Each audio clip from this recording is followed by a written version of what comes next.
Señora, los individuos en la verja se niegan a irse. Afirman ser familia.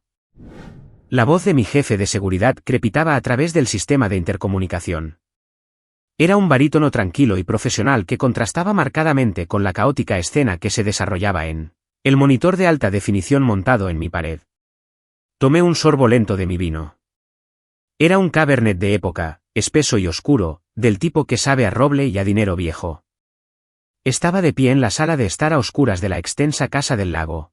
La única luz provenía de la chimenea y del resplandor azul de las pantallas de seguridad.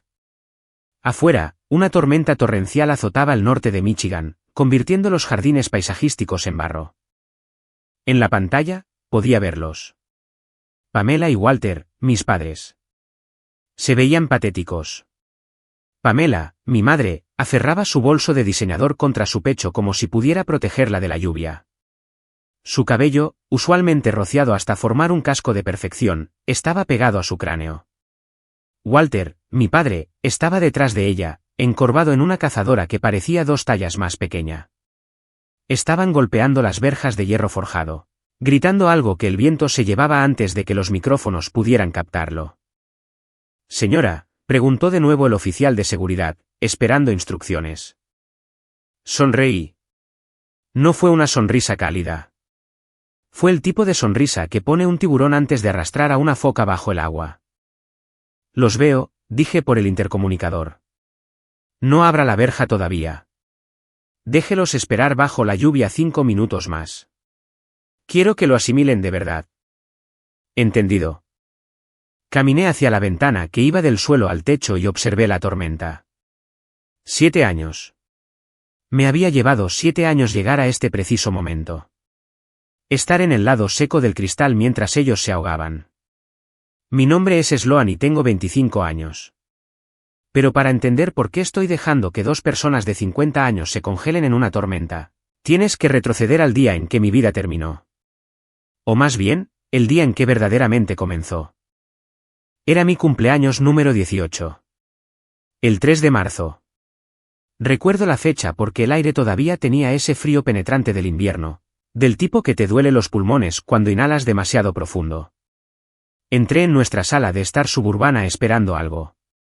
Tal vez un pastel, tal vez una tarjeta, tal vez solo una cena tranquila donde fingiéramos ser una familia feliz durante 1 hora. En cambio, encontré maletas. 2 maletas grandes y desiguales junto a la puerta principal. Pamela estaba sentada en la mesa del comedor. No estaba horneando. No estaba sonriendo. Estaba tecleando furiosamente en su computadora portátil. Una pila de hojas de cálculo impresas se extendía a su alrededor como una fortaleza. Walter estaba en su sillón reclinable en la sala de estar, mirando la televisión, aunque noté que ni siquiera estaba encendida. Estaba mirando una pantalla negra. Mamá, pregunté, dejando caer mi mochila. ¿Qué está pasando? ¿Nos vamos de viaje? Pamela dejó de teclear. Se quitó las gafas de leer y me miró. No había amor en esos ojos. Ni siquiera había odio. Solo había cálculo. Matemática fría y dura. Siéntate, Sloan, dijo. Me senté. Mi estómago comenzó a retorcerse. Tu padre y yo hemos estado revisando nuestras finanzas, comenzó, con la voz firme como si estuviera dirigiendo una reunión de la junta directiva. Como sabes, siempre hemos tenido aspiraciones. Sueños. Hemos estado echándole el ojo a la propiedad de la Casa del Lago en el norte durante 5 años. Finalmente está en el mercado. Está bien, dije, confundida. Eso es genial. Es genial, corrigió. Pero requiere capital, un capital significativo. Y al revisar nuestros gastos durante los últimos 18 años, hemos identificado un gran drenaje de nuestros recursos. Giró la computadora portátil para que pudiera ver la pantalla. Era una hoja de cálculo de Excel. En la parte superior, en letras negritas, decía, Sloan, gasto acumulado. Miré los números, horrorizada. Ortodoncia, $5.200, leyó en voz alta, señalando una fila con una uña bien cuidada. Clases de piano que dejaste después de 2 años, $3.400. Ropa, comida, útiles escolares, copagos médicos. Hemos rastreado cada centavo, Sloan. Se desplazó hasta la parte inferior. La suma total estaba resaltada en rojo. $245.890. $245.000, repitió. Eso es lo que nos has costado. ¿Y sabes cuál es el retorno de la inversión en ese $250,000? No podía hablar. Sentía que me estaba ahogando. Cero, siseó. En realidad, es negativo. No eres un prodigio. Apenas te mantienes en la media. No conseguiste una beca. No estás saliendo con nadie de una familia adinerada que pudiera elevar nuestro estatus. Eres simple. Eres mediocre, y en esta economía, la mediocridad es un lastre. Mamá, soy tu hija, susurré. Las lágrimas me picaban en los ojos. No soy una acción. Soy un ser humano. Eres una adulta, espetó. Legalmente, a partir de hoy, lo que significa que nuestra obligación de mantener este activo no rentable ha terminado. Estamos liquidando nuestra posición para invertir en nuestro futuro. Estamos cortando nuestras pérdidas. Señaló la puerta. Fuera de aquí. Miré a mi padre. Papá, por favor. No puedes dejar que haga esto. No tengo a dónde ir. Se supone que empiezo el colegio comunitario en otoño. Walter no me miró. Solo se frotó las sienes, su voz débil y temblorosa. Escucha a tu madre, Sloan. Es buena con el dinero. Nosotros. Necesitamos esta casa. Es nuestro turno de ser felices. Pamela se levantó y se acercó a mí. Cogió un sobre blanco de la mesa y me lo empujó contra el pecho. No somos desalmados, dijo. Cerramos la cuenta de ahorros junior que abrimos cuando naciste. Este es el saldo. Abrí el sobre. Dentro había 2 billetes de $20, uno de 5 y 2 de 1. $47. Ese es tu paquete de indemnización, dijo, abriendo la puerta principal. El viento frío entró de golpe. Toma las maletas. Están llenas de tu ropa vieja. No vuelvas hasta que puedas demostrar que no eres un desperdicio de espacio, lo que francamente no creo que suceda nunca. Me agarró físicamente del brazo y me empujó hacia el umbral. Tropecé, agarrando las asas de las maletas. Eres una mala inversión, Sloan, dijo. Su voz llena de desdén. Y he terminado de tirar el dinero bueno al malo. La puerta se cerró de golpe. El cerrojo hizo clic. Me quedé en el porche de la única casa que había conocido, sosteniendo $47 mientras las primeras gotas de lluvia comenzaban a caer. La primera noche fue una nebulosa de conmoción y adrenalina. Me senté en mi coche, un Honda Civic oxidado de 10 años que había comprado con mi propio dinero de trabajos de niñera, estacionado a 2 calles de la casa de mis padres. Me quedé mirando el volante, esperando que salieran corriendo, esperando que dijeran que era una broma pesada, esperando que la luz del porche parpadeara como señal para volver a casa. Nunca sucedió. A las 3 de la mañana, el frío se había filtrado a través de las delgadas puertas de metal del coche.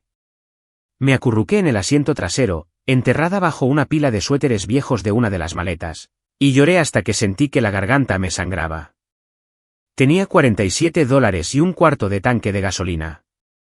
Cuando salió el sol, la realidad me golpeó como un golpe físico.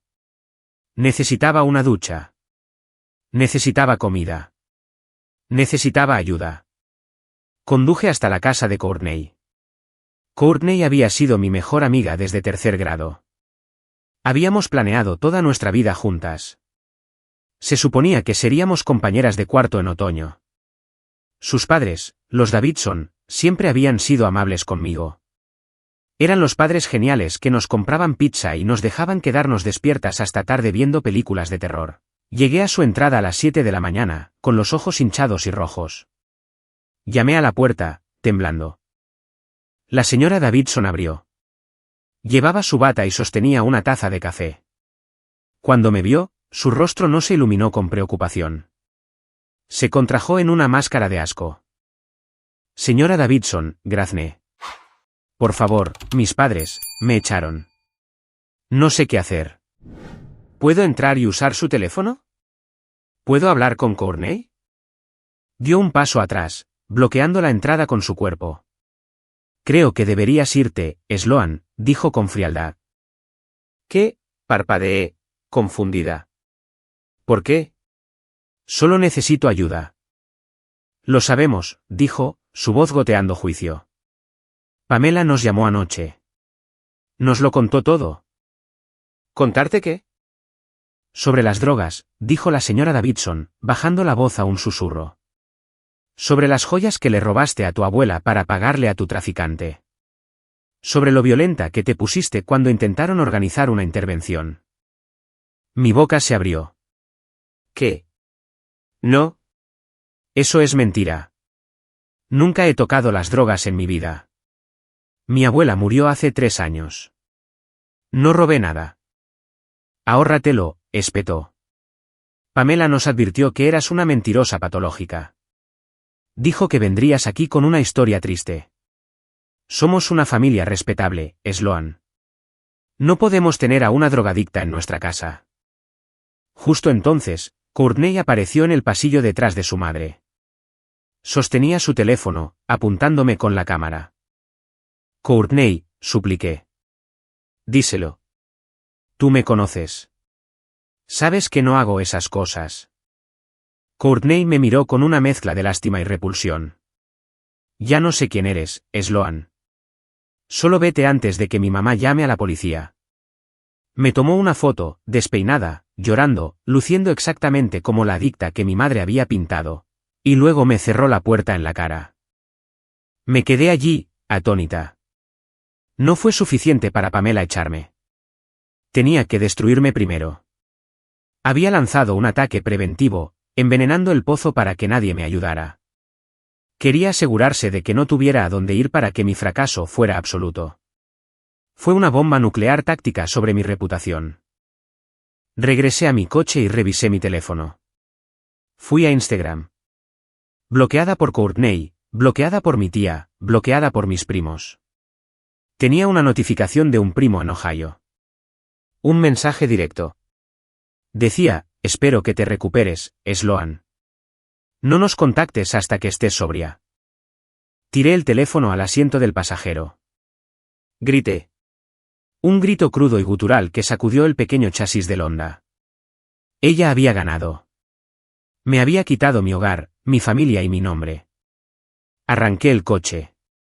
No sabía a dónde iba, pero sabía que no podía quedarme en esta ciudad. Cada par de ojos se sentía como una acusación. Conduje hacia el norte, hacia los límites de la ciudad, simplemente porque esa era la dirección en la que estaba orientado el coche. Esa tarde, me detuve en una gasolinera para usar el baño. Vi mi reflejo en el espejo. Mi cabello estaba grasiento, mis ojos eran círculos oscuros y mi ropa estaba arrugada.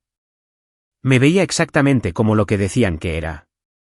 Compré una botella de agua y un paquete de galletas de mantequilla de maní. Eso me costó $3.50. Me quedaban $43.50. Conduje hasta que encontré un estacionamiento de Walmart en el siguiente condado. Me estacioné en la última fila entre una casa rodante y un contenedor de basura. Recliné el asiento. Este era mi nuevo hogar, un Honda Civic de 2008 con una luz de revisión del motor que parpadeaba como un latido. Cerré las puertas con seguro, revisándolas 3 veces. Saqué la llave de cruz del maletero y la coloqué en el suelo a mi lado. Ya no era Sloan la hija. No era Sloan la estudiante. Solo era una estadística, un problema que resolver o borrar. Y mientras el sol se ponía en mi segundo día de libertad, me di cuenta de que mi madre tenía razón en una cosa. En el mundo real, a nadie le importa tu potencial. Solo les importa tu valor. Y en ese momento, mi valor era exactamente $43.50. Aprendes muy rápido que la falta de hogar es principalmente una cuestión de logística. Las películas lo hacen parecer dramático, dormir bajo puentes, calentarse las manos sobre fuegos en botes de basura. La realidad es mucho más aburrida y mucho más agotadora. Es un problema matemático constante y agotador. ¿Dónde puedo orinar sin comprar algo? ¿Qué estacionamientos tienen guardias de seguridad que te golpean la ventana a las 3 de la mañana y cuáles te ignoran? ¿Cuánto tiempo puedo encender la calefacción del coche para dejar de temblar antes de gastar demasiada gasolina? Aprendí la técnica de la ducha en el lavabo. Entras en un baño familiar de un solo cubículo en una tienda de comestibles. Cierras la puerta con seguro. Te quitas la camisa y usas toallas de papel mojadas para limpiarte las axilas y el pecho. Te lavas la cara. Intentas lavarte el pelo en el lavabo, pero el grifo con sensor de movimiento se apaga cada 5 segundos, así que terminas con champú a medio enjuagar pegado al cuero cabelludo. Aprendes que el hambre no es un dolor agudo. Es una niebla sorda y pesada que se asienta en tu cerebro. Te vuelve lenta. Te vuelve irascible. Intenté conseguir un trabajo. De verdad que lo intenté. En mi cuarto día, entré en una tienda de ropa de descuento que tenía un cartel de "Se busca ayuda". Usé la última de mis toallitas húmedas para limpiarme la cara. Me puse la camisa más limpia de mi maleta. La gerente, una mujer de aspecto cansado llamada Brenda, me contrató en el acto porque hablaba con claridad y no tenía tatuajes visibles. ¿Puedes empezar mañana?, preguntó. Sí, dije, sintiendo una chispa de esperanza. Absolutamente. Trabajé durante 3 días. Doblé camisas. Organicé el perchero de liquidación. Era buena en eso. Pensé, vale, esto es todo. Puedo ganar lo suficiente para una membresía de gimnasio para ducharme adecuadamente, luego tal vez una habitación en una casa compartida. Al cuarto día, la gerente me llamó a su oficina. Parecía incómoda.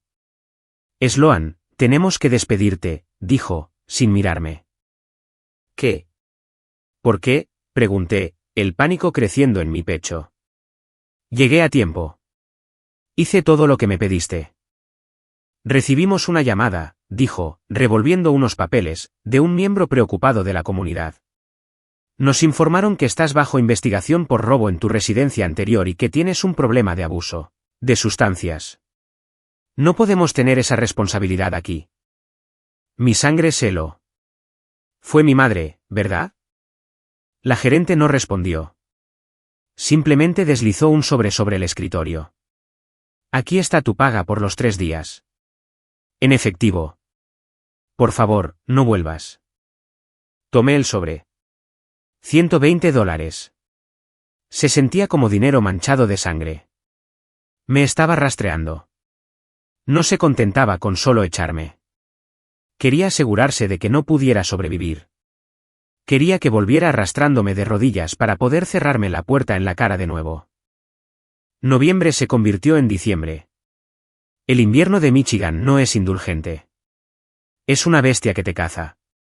Las noches se hicieron más largas. La temperatura bajó a 10 grados Fahrenheit, unos menos 12 grados Celsius. Mi coche, mi fiel y oxidado Honda, comenzó a tener problemas. El motor tosía y balbuceaba cada vez que giraba la llave. Luego sucedió lo inevitable. Era una noche de martes. Se avecinaba una ventisca. Estaba estacionada detrás de un almacén abandonado porque la policía me había echado del estacionamiento de Walmart la noche anterior. Giré la llave para arrancar el motor y encender la calefacción durante 10 minutos, mi ración nocturna de calor. Nada. Lo intenté de nuevo. Silencio. La batería estaba muerta. O tal vez el motor de arranque. No importaba. El resultado era el mismo. Estaba atrapada en una caja de metal que se estaba convirtiendo rápidamente en un congelador. Me senté allí en la oscuridad, mi aliento formando nubes frente a mi cara. Llevaba 3 camisas, 2 suéteres y un abrigo, pero el frío los atravesaba como agujas. Revisé mi billetera. Había gastado la mayor parte del dinero del trabajo en gasolina y comida enlatada. Me quedaban $4.50.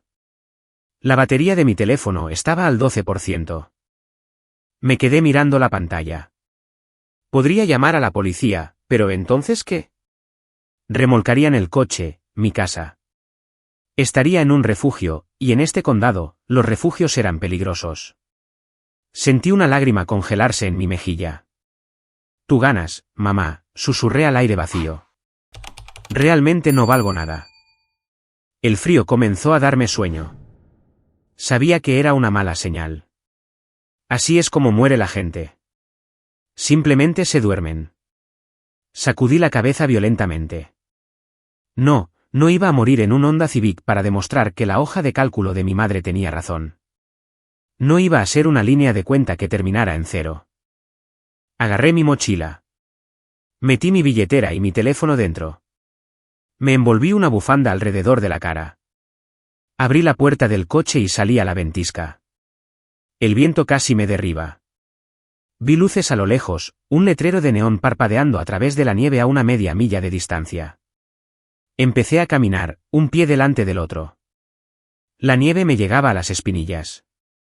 Los dedos de los pies se me entumecieron en minutos, pero seguí moviéndome hacia la luz. Era un restaurante. El letrero zumbaba y crujía, Betty's Diner. Abierto 24 horas. Empujé la puerta de cristal para abrirla. Una campana tintineó. El calor me golpeó como una pared física, oliendo a grasa de tocino y café viejo. Era el olor más hermoso del mundo. Entré tambaleándome, la nieve derritiéndose de mis botas, y miré a la mujer detrás del mostrador. Ese fue el momento en que mi vida realmente comenzó. La campana sobre la puerta tintineó de nuevo mientras entraba tambaleándome más adentro. Sentía los pies como bloques de hielo, pesados e insensibles. El restaurante estaba casi vacío. Eran las 3 de la mañana durante una ventisca. Solo los camioneros de larga distancia y los insomnes estaban fuera. El lugar parecía una cápsula del tiempo de los años 70, suelos a cuadros, cabinas de vinilo rojo remendadas con cinta adhesiva y el olor a humo de cigarrillo rancio persistiendo a pesar de los letreros de no fumar. Detrás del mostrador había una mujer que parecía capaz de levantar un camión semirremolque. Tenía el pelo gris acero recogido en un moño apretado y una placa con su nombre que simplemente decía Betty. Estaba limpiando el mostrador con un trapo que parecía más viejo que yo. Dejó de limpiar y me miró de arriba abajo. Debía de ser un espectáculo, temblando violentamente, la nieve derritiéndose en charcos alrededor de mis botas, mi cara envuelta en una bufanda, con una mirada salvaje y desesperada. No somos un refugio, cariño, dijo Betty. Su voz era como grava en una licuadora. No era cruel, solo objetiva. Si quieres sentarte, tienes que pedir. Me bajé la bufanda. Tenía los labios agrietados y sangrantes. Metí la mano en el bolsillo y saqué mis billetes arrugados y monedas. Agua caliente, susurré, mi voz apenas funcionaba. ¿Solo agua caliente, por favor? Betty miró los $4.50 en mi mano temblorosa. No tomó el dinero. Miró mis manos, rojas, en carne viva y temblando. Miró las ojeras bajo mis ojos. Suspiró. Un sonido largo y pesado. Guarda eso. Siéntate al final del mostrador. No hagas un desastre. Me desplomé en un taburete. Un minuto después, una taza blanca y gruesa fue colocada frente a mí. No era solo agua.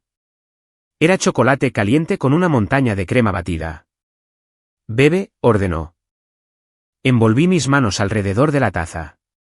El calor era tan intenso que casi quemaba, pero se sentía como la vida fluyendo de nuevo en mis venas.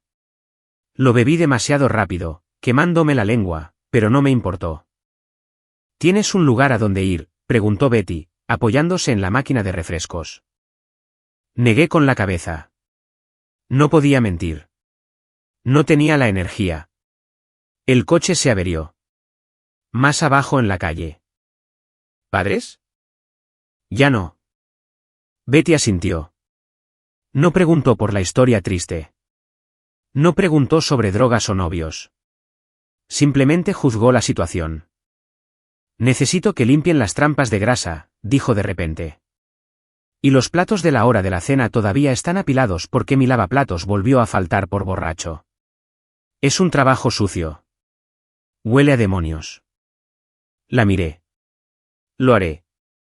No puedo pagarte oficialmente, dijo, mirándome con atención.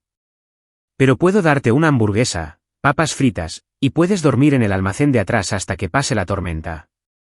Tenemos un catre allí. Hace calor. Lo haré, repetí, levantándome demasiado rápido. La habitación dio vueltas. Muéstrame dónde. Durante las siguientes 4 horas, trabajé más duro que nunca en mi vida. Raspé grasa congelada de los platos. Fregué sartenes que estaban negras de comida quemada. El agua caliente y el jabón me picaban en las manos agrietadas, pero agradecí el dolor. Significaba que estaba sintiendo algo más que frío. A las 7 de la mañana, Betty me dijo que parara. Puso un plato frente a mí, una hamburguesa doble con queso, grasienta y hermosa, con un montón de papas hash browns. La comí con las manos, ignorando el tenedor. Lloré mientras comía, no porque estuviera triste, sino porque la comida se sentía pesada y cálida en mi estómago.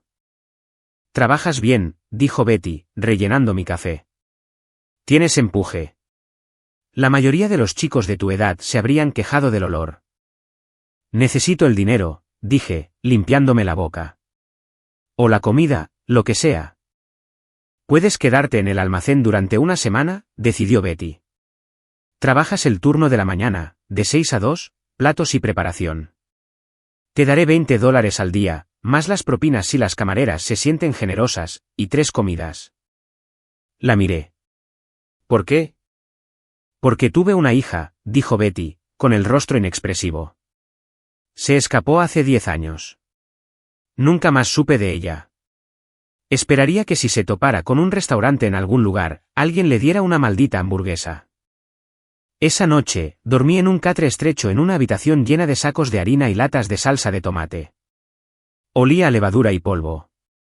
Cerré la puerta con seguro desde adentro. Saqué los $47, bueno, ahora 43,50, y alisé los billetes en el suelo de hormigón. «De acuerdo», susurré a la oscuridad.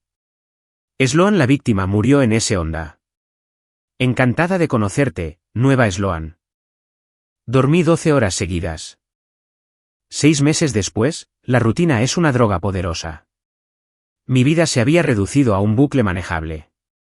Despertar en el almacén, que ahora le alquilaba a Betty por $50 a la semana. Ducharme en el baño del personal. Trabajar en el turno del desayuno. Comer. Trabajar en el turno del almuerzo. Dormir. Estaba ahorrando todo. Tenía casi $2,000 escondidos en una lata de duraznos abecada en la despensa. Era un domingo por la mañana de agosto. La hora de la iglesia. El peor turno de la semana. El restaurante estaba lleno de familias que exigían aderezo ranch extra y daban propinas en forma de panfletos religiosos. Ahora estaba sirviendo mesas. Era rápida, eficiente y no sonreía a menos que tuviera que hacerlo. Entonces ocurrió el desastre. El antiguo sistema de punto de venta, un terminal de computadora beige de finales de los 90, emitió un chillido agudo y se congeló. La pantalla se volvió de un verde enfermizo. «Oh, por el amor de Dios», gritó Betty, golpeando el costado del monitor. «Ahora no. Tenemos 10 comandas esperando para ser preparadas». Las camareras estaban entrando en pánico. Los clientes se estaban impacientando. La fila para la caja registradora se extendía hasta la puerta. «Llama al número de soporte», gritó uno de los cocineros. «Están cerrados los domingos», rugió Betty, pareciendo dispuesta a lanzar la máquina por la ventana. Me acerqué al mostrador. Había estado leyendo libros de codificación de la biblioteca pública por las tardes. Era solo algo para evitar que mi cerebro se pudriera. Reconocí el código de error que parpadeaba en la esquina de la pantalla. Era un desbordamiento del buffer de memoria. «Apártate», le dije a Betty. «Sloan, no lo toques. Lo romperás más». «Ya está roto, Betty. Déjame intentarlo». No esperé permiso. Agarré el teclado pegajoso. Presioné Control más Alt más F4 para cerrar la interfaz gráfica y entrar en la línea de comandos. La pantalla se volvió negra con texto blanco. Los clientes miraban fijamente. Un hombre con traje sentado en el mostrador bajó su periódico. Tecleé furiosamente. Vaciar DNS. Limpiar la caché. Reiniciar el servicio SQL. Reconstruir el índice. Mis dedos volaron sobre las teclas. No estaba adivinando. Entendía la lógica. La máquina se estaba ahogando con demasiados datos. Solo necesitaba respirar. Presioné Enter. La pantalla parpadeó. Apareció el logotipo familiar del software del restaurante. La impresora de recibos zumbó y escupió el retraso de pedidos. Estamos de nuevo en línea, grité. Pedido para la mesa 4. La cocina vitoreó. Betty me miró como si acabara de realizar un exorcismo. ¿Dónde diablos aprendiste a hacer eso? Libros de la biblioteca, dije, guardando mi libreta de pedidos en mi delantal, y YouTube. Volví a servir café. 10 minutos después, el hombre del traje me hizo una seña. Era un cliente habitual. Venía todos los domingos, se sentaba en el mismo taburete, pedía café solo y tostada de trigo seca. Siempre tenía una computadora portátil abierta.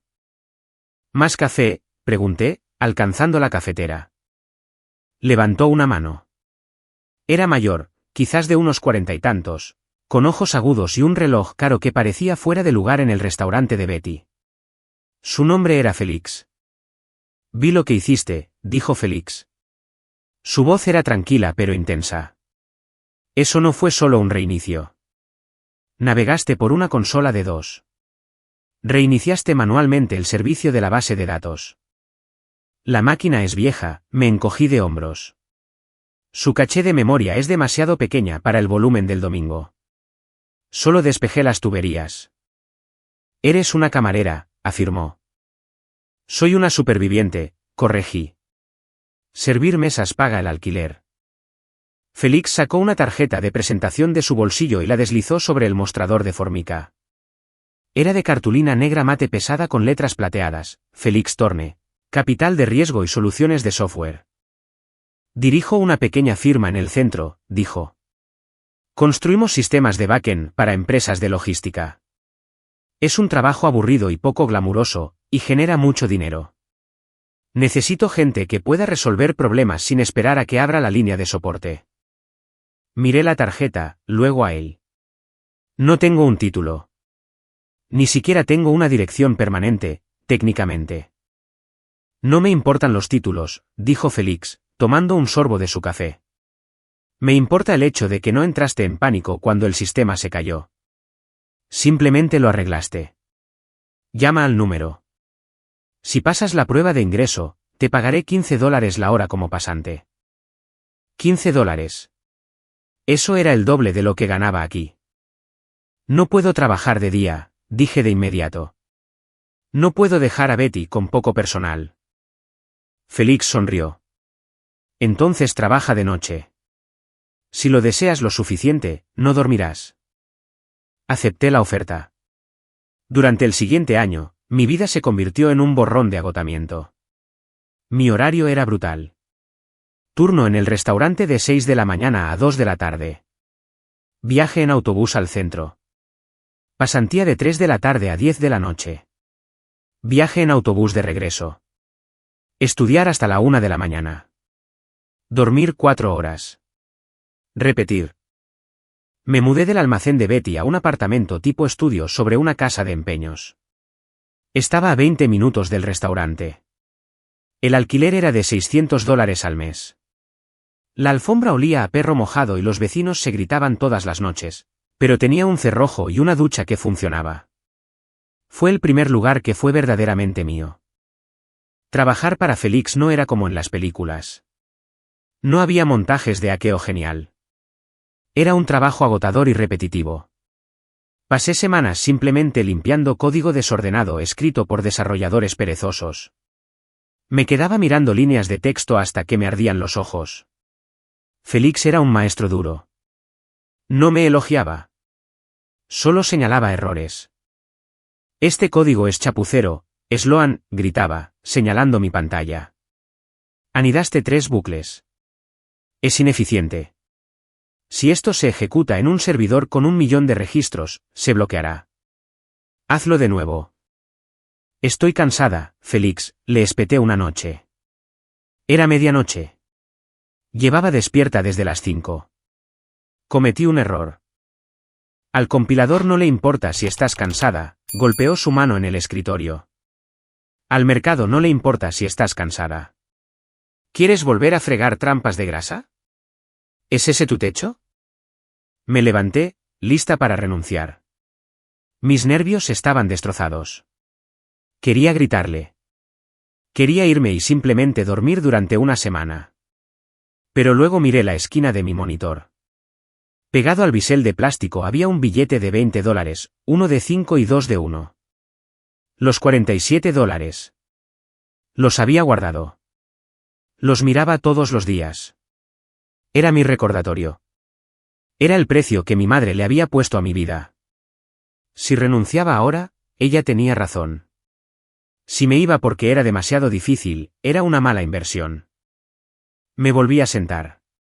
Borré el código chapucero. Empecé a teclear de nuevo. Lo arreglaré, dije, con voz firme. Y lo optimizaré para que se ejecute en la mitad de tiempo. Félix me observó por un segundo, un destello de aprobación en sus ojos antes de alejarse. Bien. Tenlo en mi escritorio por la mañana. Aprendí más rápido que los graduados universitarios que Félix contrataba porque tenía más hambre que ellos. Ellos codificaban por un sueldo. Yo codificaba por venganza. Para cuando tenía 20 años, ya no era una pasante. Era una desarrolladora junior. Ganaba $45.000 al año. Dejé de trabajar en el restaurante, pero todavía iba allí todos los domingos por la mañana para ayudar a Betty con el ajetreo de forma gratuita. Ella intentó pagarme, pero me negué. Me había salvado la vida con una hamburguesa. Le debía más que dinero. Pero ganar $45.000 no era suficiente. Revisaba mi cuenta bancaria constantemente. Si el saldo caía por debajo de $5.000, sufría un ataque de pánico. Compraba mi ropa en tiendas de segunda mano. Comía ramen instantáneo. Acumulaba cada centavo porque sabía algo que mis compañeros de trabajo no sabían. Sabía lo rápido que el suelo podía desaparecer bajo tus pies. Una tarde, Félix me llamó a su oficina. Parecía serio. Has estado haciendo un buen trabajo en la base de datos de logística, dijo. Pero te estás conteniendo. Solo estás haciendo lo que te digo. El dinero de verdad no se gana siguiendo órdenes, Sloan. Se gana viendo cosas que otras personas no ven. Giró su computadora portátil. Tengo un cliente, una red de hospitales de tamaño mediano. Su sistema de inventario es un desastre. Están perdiendo millones en suministros caducados. Quieren una solución. Nadie en mi equipo senior quiere tocarlo porque es un lío. Me miró a los ojos. ¿Te gustan los líos? Viviste en un almacén. Te doy este proyecto. Si fracasas, estás despedida. Si tienes éxito, te daré el 10% del valor del contrato y un ascenso. ¿Cuánto es el contrato?, pregunté. $2 millones en 5 años. $200.000. Esa era mi parte. Sentí un escalofrío recorrer mi espalda. No era miedo. Era hambre. Dame los archivos, dije. Si estás disfrutando el viaje de Sloan de las calles a la sala de juntas, por favor presiona el botón de me gusta y suscríbete al canal. Además, comenta abajo desde qué ciudad estás viendo. Cada comentario ayuda a que esta historia llegue a más personas. Muchas gracias. El proyecto del hospital fue una pesadilla, que era exactamente la razón por la que era mi boleto dorado. Durante 3 meses, prácticamente viví en el sótano administrativo del hospital. Olía a antiséptico y a café de máquina expendedora. Su sistema era un laberinto de registros en papel y hojas de Excel de 2005. Las enfermeras acumulaban suministros en las baldosas del techo porque el sistema de inventario era tan poco fiable que temían quedarse sin bolsas de suero durante las emergencias. No solo escribí código. Seguí a las enfermeras. Observé la cadena de suministro. Construí un sistema que no era solo una base de datos. Era un algoritmo predictivo. Sabía cuándo se acercaba una ola de gripe antes que los médicos, solo basándose en el aumento del uso de solución salina. Cuando presenté la versión final a la junta del hospital, tenía 22 años. Llevaba un traje que compré en una tienda de descuento, pero me mantuve erguida. Este sistema les ahorrará $4 millones en el primer año al eliminar el desperdicio y los pedidos urgentes de emergencia, le dije a la junta. Estaban escépticos. Luego ejecuté la simulación. La sala quedó en silencio. Félix firmó el contrato una semana después. Mi parte, la comisión que me prometió, llegó a mi cuenta bancaria un martes. $215.000. Me quedé mirando el número en la pantalla de mi teléfono. Actualicé la aplicación. Cerré sesión y volví a iniciarla. Seguí allí. Por primera vez en 4 años, el nudo en mi pecho se aflojó una fracción, pero solo una fracción. No salí a comprar un Porsche. No me mudé a un ático. Conservé mi Honda oxidado. Había arreglado el motor de arranque. Me quedé en mi apartamento estudio, aunque sí compré un colchón mejor. La mentalidad de escasez es una cicatriz que nunca se desvanece del todo. Miré ese dinero y no vi lujo. Vi una fortaleza. Vi 5 años de alquiler. Vi 10 años de comida. Vi seguridad. Pero con la seguridad vino la curiosidad. Una curiosidad peligrosa. No había hablado con mis padres en 4 años. No tenía idea de si estaban vivos o muertos, ricos o pobres. Contraté a un investigador privado, no uno corporativo de alto nivel, solo un tipo llamado Miller que trabajaba en un centro comercial y cobraba $50 la hora. Solo quiero una instantánea financiera, le dije. Activos, pasivos, situación de vida. No hagas contacto. 2 semanas después, Miller me entregó una carpeta de Manila. La abrí sentada en mi coche. Lo habían logrado. Habían comprado la casa del lago. Había una foto de ella, una extensa finca victoriana de 3 pisos justo en el agua en Traverse City. Era hermosa. Era todo de lo que Pamela había hablado. Pero luego pasé la página al resumen financiero. Hipoteca, $1,2 millones. Pago mensual, $8.000. Utilización de tarjetas de crédito, 95%. Arrendamientos de coches, 2 todoterrenos Mercedes-Benz, arrendados.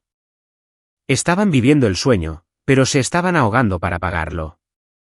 El informe señalaba que Walter se había jubilado anticipadamente para gestionar sus inversiones, lo cual era un código para desempleado. Pamela vendía productos para el cuidado de la piel de alta gama para una empresa de marketing multinivel, básicamente un esquema piramidal con mejor empaque. Estaban ahogados por la hipoteca. Tenían la mansión, pero probablemente comían macarrones con queso genéricos dentro de ella. Sentí una oleada de oscura satisfacción. Estaban luchando. Pero luego pasé a la última foto del archivo, y mi satisfacción se convirtió en una rabia helada. La foto fue tomada desde la distancia, probablemente desde un coche estacionado en la calle.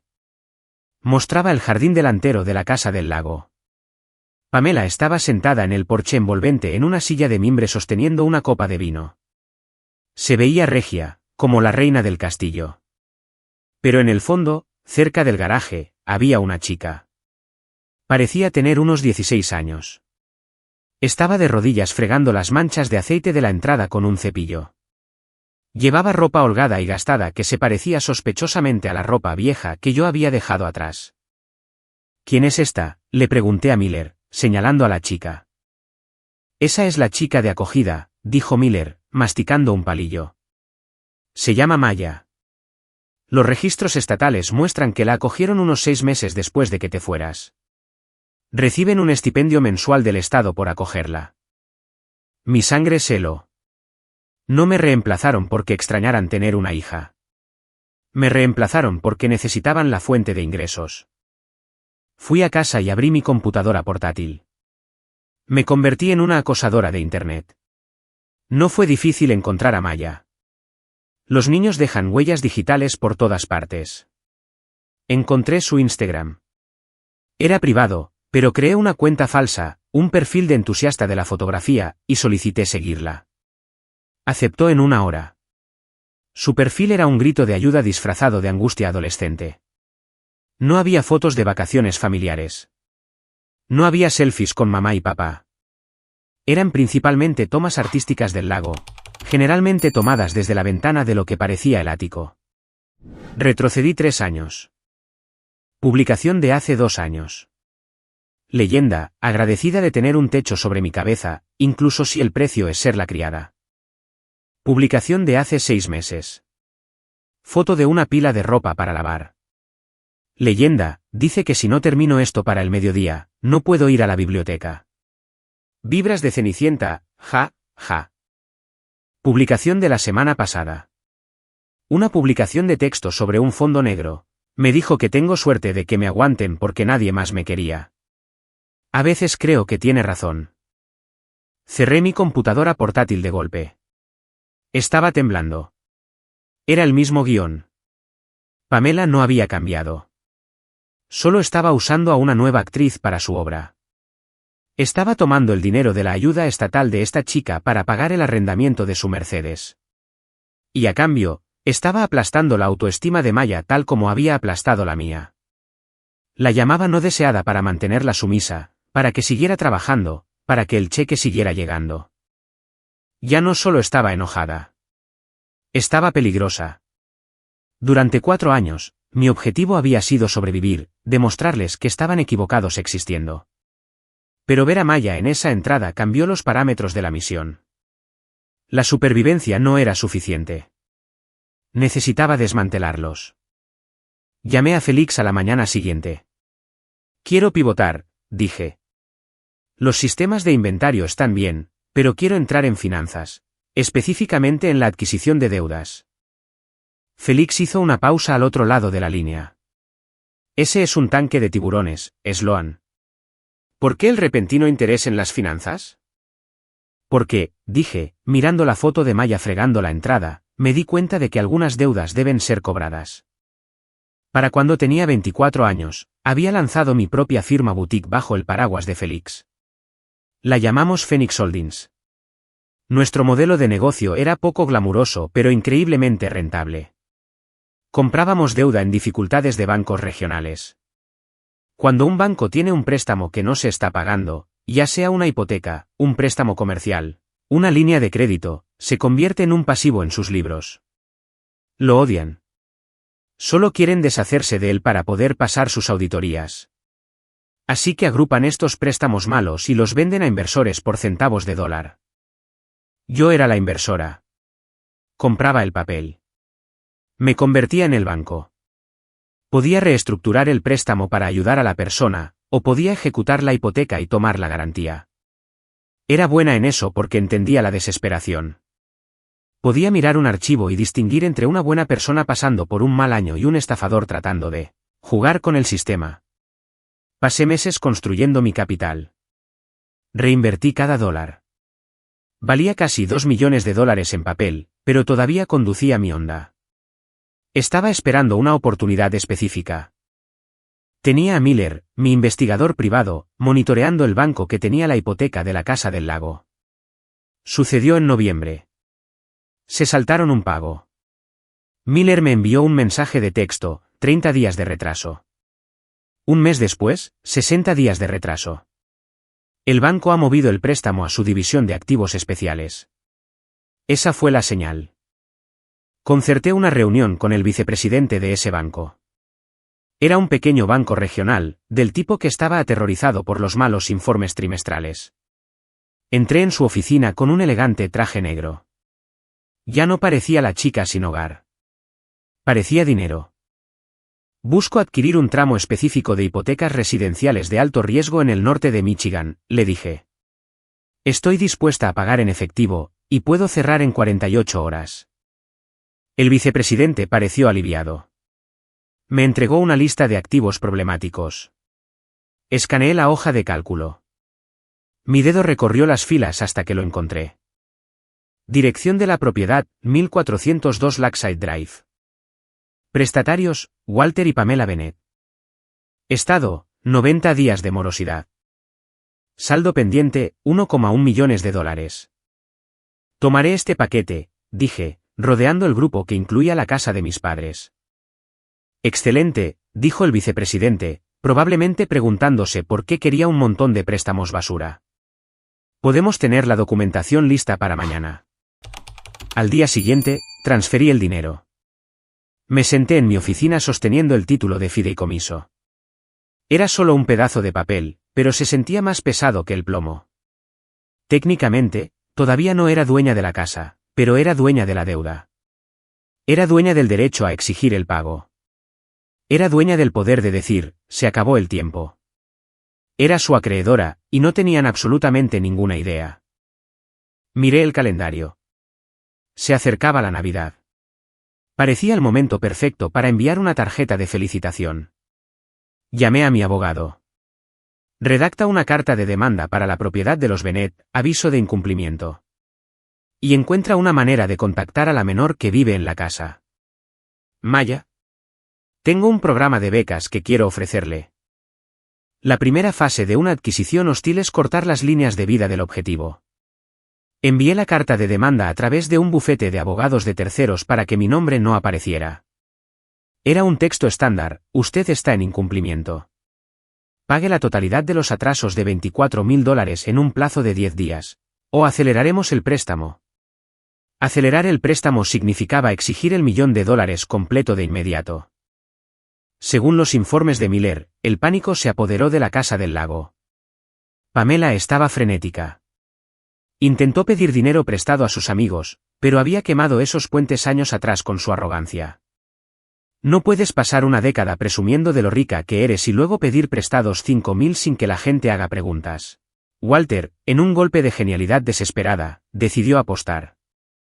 Tomó lo último de sus ahorros líquidos, dinero que debería haber ido a la hipoteca, y lo invirtió en una nueva criptomoneda que su amigo gurú de las inversiones le recomendó. Pensó que podría convertir $20,000 en 100,000 de la noche a la mañana y salvar la casa. Fue una clásica jugada de desesperación. Y como todas las jugadas de desesperación, fracasó. La moneda colapsó en una estafa 3 días después. Sus $20,000 se convirtieron en 14 centavos. Mientras se ahogaban, le lancé un salvavidas a la única persona en esa casa que importaba. Hice que mi abogado contactara al consejero escolar de Maya. Establecimos una beca anónima de tecnología para jóvenes desfavorecidos. La oferta era simple, una beca completa para un campamento de codificación en California, incluyendo alojamiento, pasaje aéreo y un estipendio para gastos de manutención. Comenzaba el día después de su cumpleaños número 18, que era en solo 2 semanas. Maya aceptó de inmediato. Vi el correo electrónico de confirmación. Estaba haciendo las maletas. Imaginé la conversación en la casa del lago. Pamela probablemente gritó que Maya era una desagradecida por irse. Probablemente se dio cuenta de que una vez que Maya cumpliera 18 y se fuera, los cheques del Estado dejarían de llegar. Las paredes se estaban cerrando. Pasaron 10 días. No llegó ningún pago de mis padres. Estaba sentada en mi oficina cuando mi abogado llamó. El plazo ha expirado, Sloan. No han pagado. Enviaron una carta pidiendo una prórroga por dificultades económicas alegando volatilidad inesperada del mercado. Denegada, dije al instante. Inicia la ejecución hipotecaria. Los quiero fuera. Es invierno, Sloan, advirtió mi abogado. A los jueces no les gustan los desalojos en invierno. Tienen 2 Mercedes arrendados en la entrada y vino en la bodega, dije con frialdad. No son indigentes. Son morosos. ¿Procede? El proceso de ejecución hipotecaria suele llevar meses, pero cuando eres el banco y estás dispuesto a pagar por un procesamiento legal acelerado, las cosas se mueven más rápido. Además, Pamela y Walter ignoraron las citaciones judiciales. Las ignoraron porque pensaban que estaban por encima de ellas. Pensaron que si simplemente ignoraban el correo, no era real. Vivían en una ilusión donde las cosas malas solo le suceden a otras personas. Personas como su hija fracasada. El alguacil llegó un martes gris por la mañana en enero. Yo no estaba allí, pero Miller me envió el vídeo. Un ayudante del alguacil llamó a la puerta. Walter respondió, con aspecto gris y enfermizo. Intentó discutir. Señaló la casa como si no pudiera creer que esto le estuviera sucediendo a él. Luego salió Pamela. Ya no era la reina regia. Estaba chillando. Amenazó con demandar al alguacil. Gritó que conocía al alcalde. El alguacil simplemente les entregó la orden de desalojo. Tienen 24 horas para desalojar las instalaciones antes de que se cambien las cerraduras. 24 horas. Se apresuraron. Llenaron sus todoterrenos arrendados con ropa, joyas y cubiertos. No pudieron llevarse los muebles. No pudieron llevarse las obras de arte. Y la mejor parte, Maya ya se había ido. Su cumpleaños había sido 2 días antes. Un servicio de coche, pagado por mi fondo de becas, la había recogido a medianoche. Ya estaba en San Francisco, segura, abrigada y lejos de la toxicidad de Pamela. Pamela había perdido su casa y su fuente de ingresos en la misma semana. Miller informó que se registraron en un motel en las afueras de la ciudad. No un hotel agradable, un motel donde el letrero parpadeaba y cobraban por semana. Era poético. Ahora vivían la vida a la que me habían forzado 7 años atrás. Técnicamente, cuando una casa es embargada, va a una subasta pública. Pero el banco, establece la oferta inicial. Y si nadie iguala la deuda pendiente, la propiedad vuelve al banco. Establecí la oferta inicial en la cantidad exacta de la deuda, $1,1 millones. Nadie en el mercado local iba a pagar eso en efectivo un martes por la mañana por una casa con registros de mantenimiento cuestionables. Así que gané. O más bien, Phoenix Holdings LLC ganó. Estuve en la oficina del secretario del condado mientras mi abogado firmaba la documentación final. Felicidades, dijo el secretario, sellando la escritura. Es una propiedad hermosa. Lástima lo de los dueños anteriores. Oí que arruinaron tanto su crédito que ni siquiera pueden alquilar un camión de mudanzas. Tomé la escritura. El papel estaba crujiente. Sí, dije. Una verdadera lástima. Pasé el mes siguiente renovando. No me mudé de inmediato. Contraté equipos para quitar el papel tapiz que Pamela había elegido. Arranqué la alfombra sobre la que había caminado. Quería purgar la casa de su energía. Instalé un sistema de seguridad de última generación, verjas, cámaras, sensores de movimiento. Me mudé en mi cumpleaños número 25, el 3 de marzo. Exactamente 7 años después del día en que me fui. Me senté en la sala de estar escuchando el silencio. Todavía no se sentía como un hogar. Se sentía como un trofeo. Miller me dijo que Pamela y Walter se estaban desesperando. El dinero del motel se estaba acabando. Los coches arrendados habían sido embargados. Le decían a cualquiera que quisiera escuchar que eran víctimas de un error bancario masivo y que serían reinstalados. Cualquier día de estos. Oyeron rumores, por supuesto. Los pueblos pequeños hablan. Oyeron que un joven inversor de tecnología había comprado la casa. Y eso nos lleva de vuelta a esta noche. A la lluvia. A la verja. No sabían que era yo. Solo sabían que alguien rico vivía aquí, y eran lo suficientemente arrogantes como para pensar que podrían ganarse el favor del dueño. Abran la verja, dije por el intercomunicador. Las pesadas verjas de hierro gimieron y se abrieron lentamente. Pamela y Walter dudaron. Se miraron el uno al otro. Pude ver la esperanza encenderse en sus ojos. Probablemente pensaron que el nuevo propietario era un forastero despistado al que podían manipular. Quizás planeaban ofrecer sus servicios como cuidadores de la propiedad que solían poseer. Comenzaron la larga caminata por la entrada. La lluvia era implacable. Estaban empapados hasta los huesos. Walter cojeaba ligeramente. Los observé desde la ventana. Se veían pequeños. Cuando tenía 18 años, parecían gigantes. Tenían todas las cartas. Controlaban la comida, el refugio, el amor. Ahora, arrastrándose por mi entrada en el barro, solo parecían 2 personas de mediana edad arruinadas que habían tomado una serie de terribles decisiones de vida. Llegaron al porche delantero. Los dejé estar allí un momento, temblando bajo el alero. Abrí la enorme puerta principal de roble. Llevaba una blusa de seda blanca y pantalones negros. Mi cabello estaba cortado en un bob afilado. Sostenía mi copa de vino en una mano. Levantaron la vista. Durante unos sólidos 10 segundos, solo se oyó el sonido de la lluvia. Pamela parpadeó. Entrecerró los ojos, el agua goteando de su nariz. Su cerebro simplemente se negó a procesar la imagen. Sloan, susurró. No era una pregunta. Era un fallo de funcionamiento. Hola, madre, dije. Mi voz era tranquila. Estás goteando en mi porche. Tú, balbuceó Walter. ¿Trabajas aquí? ¿Para el nuevo propietario? Tomé un sorbo de vino. Yo soy la propietaria, papá. Y la prestamista. Y la persona que autorizó su desalojo. Pamela dejó escapar un sonido como un neumático desinflándose. Se agarró al marco de la puerta para apoyarse. Eso es imposible.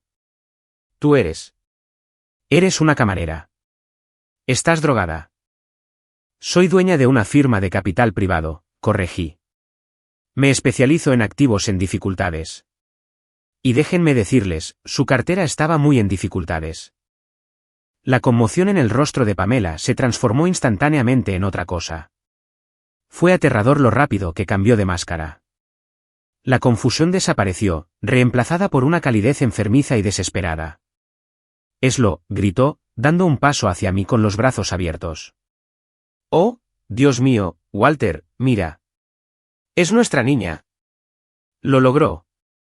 Te dije que lo tenía dentro. Intentó abrazarme. Di un paso atrás. No me toques. Estás mojada y esto es seda. Pamela se congeló, con los brazos todavía levantados. Cariño, por favor. Hemos estado tan preocupados por ti. Perdimos el contacto. No sabíamos cómo encontrarte. Bloqueaste mi número, dije. Y le dijiste a todo el pueblo que era una drogadicta. Estábamos tratando de protegerte, mintió sin esfuerzo. Tuvimos que usar amor duro. Y mira, gesticuló alrededor de la casa, funcionó. Eres exitosa. Te hicimos fuerte. Hicimos esto por ti. Casi me río. Era impresionante. La gimnasia mental necesaria para atribuirse el mérito de mi éxito mientras estaban bajo la lluvia porque los desalojé. ¿Creen que merecen crédito?, pregunté. Entren. Solo hasta el vestíbulo. Tengo algo que mostrarles. Entraron en el vestíbulo. Miraron a su alrededor con avidez, sus ojos evaluando las renovaciones, calculando el valor. Caminé hacia una pequeña mesa junto a la puerta. Sobre ella había un documento enmarcado. ¿Recuerdan mi cumpleaños número 18?, pregunté. Ese fue un día difícil, murmuró Walter, mirando sus zapatos. Estábamos bajo mucho estrés. Me dieron una lección sobre el retorno de la inversión, dije. Retorno de la inversión. Me llamaron una mala inversión. Dijeron que estaban cortando sus pérdidas. Cogí el marco. Dentro, prensados detrás de un cristal protector contra los rayos ultravioleta, estaban los billetes que me habían dado. 2 de 20, 1 de 5, 2 de 1. $47, dije. Sloan, por favor, suplicó Pamela, con la voz quebrada. Somos tus padres. No tenemos hogar. Dormimos en un coche. Tienes todo este espacio. Podemos quedarnos en la casa de huéspedes. Podemos ayudarte a administrar la finca. Somos familia. Familia, repetí. No, en esta casa hablamos de negocios. Ustedes me enseñaron eso. Dejé el marco. También hice los números sobre ustedes, dije, bajando una octava mi voz. Son una deuda incobrable. Son un pasivo. Tomaron a una niña, a mí, y la trataron como una acción que no rindió. Luego tomaron a Maya y la trataron como una fuente de ingresos. Pamela palideció. ¿Cómo sabes lo de Maya? Yo fui quien la envió a California, revelé. Soy la razón por la que su cheque de estipendio dejó de llegar. Pamela parecía haber sido abofeteada. Ahora, continué, creo en saldar cuentas. Me dieron un paquete de indemnización cuando terminaron nuestra relación. Es justo que yo haga lo mismo. Metí la mano en el bolsillo y saqué un sobre. Se lo tendí a Walter. Lo tomó con manos temblorosas. Lo abrió. Dentro había $47. ¿Qué es esto?, susurró. Ese es su retorno de la inversión, dije. Les devuelvo su capital inicial. El resto, los millones que gané, esa es mi participación. La construí desde cero. No obtienen un dividendo de una inversión que vendieron hace 7 años. No puedes hacer esto, gritó Pamela, la máscara finalmente cayendo por completo. Su rostro se torció en el gruñido feo que recordaba de mi infancia. Yo te di la vida. Pequeña ingrata. Esta es mi casa. Yo escogí este papel tapiz, dije con frialdad, y pagué para que lo arrancaran. ¿Era de mal gusto? Presioné un botón en la pared. Seguridad, retiren a los intrusos. 2 hombres grandes con impermeables salieron de las sombras del pasillo. Habían estado esperando. No, chilló Pamela mientras uno de los guardias la agarraba del brazo. No puedes. La gente lo sabrá. Le diré a todo el mundo el monstruo que eres. Adelante, dije. Cuéntaselo. Diles la verdad. Diles que criaron a un tiburón. Walter no luchó. Solo me miró, las lágrimas corriendo por su rostro. Sloan, lo siento. Sé que lo sientes, papá, dije. Sientes haber apostado por el caballo equivocado. Adiós. Observé desde la puerta cómo la seguridad los arrastraba por la entrada. Pamela pateaba y gritaba todo el camino. Walter simplemente caminó, derrotado, hacia la oscuridad. Desaparecieron más allá de la verja. Las barras de hierro resonaron al cerrarse. Cerré la puerta principal con seguro. Entré en la cocina. Sentada en la isla, bebiendo una taza de chocolate caliente, estaba Maya. Había volado de regreso desde California para el fin de semana para estar aquí para esto. Se veía saludable. Su cabello estaba limpio, su ropa era nueva y estaba sonriendo. ¿Te vieron?, pregunté. No, dijo Maya. Me quedé atrás como dijiste. ¿Gritó? Como un avancé, dije, sirviéndome una copa de vino fresca. Bien, dijo Maya con saña. Luego me miró. ¿Estás bien? Lo pensé. ¿Estaba bien? Acababa de desalojar a mis padres. Acababa de verlos suplicar y los había rechazado. Según cualquier definición estándar de moralidad, yo era una villana. Pero luego miré a Maya. Miré la casa que era segura y cálida. Miré mi cuenta bancaria, que ya no rondaba el 0. Sí, dije. Creo que sí. Mis padres nunca se recuperaron. Se divorciaron un mes después. Pamela se mudó a Florida a vivir con una prima lejana a la que finalmente también alienó.